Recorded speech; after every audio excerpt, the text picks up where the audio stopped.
I just got this new outdoor power strip.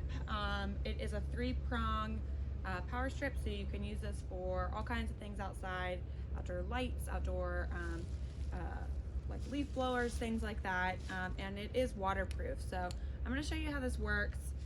You can see here that the on and off switch is covered, so you don't have to worry about leaving this out in the rain or anything. So I'm going to go ahead and get this plugged in and show you how it works.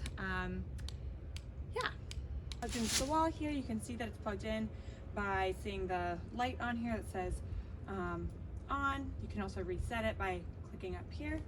So they're nice and plugged in. Like I said, there's 3 prongs, which makes it really great for Christmas lights and things. And then, of course, it is waterproof. So to show you that, I've got my sprinkler here. I can just show you it's getting nice and wet. No problem. It's staying on.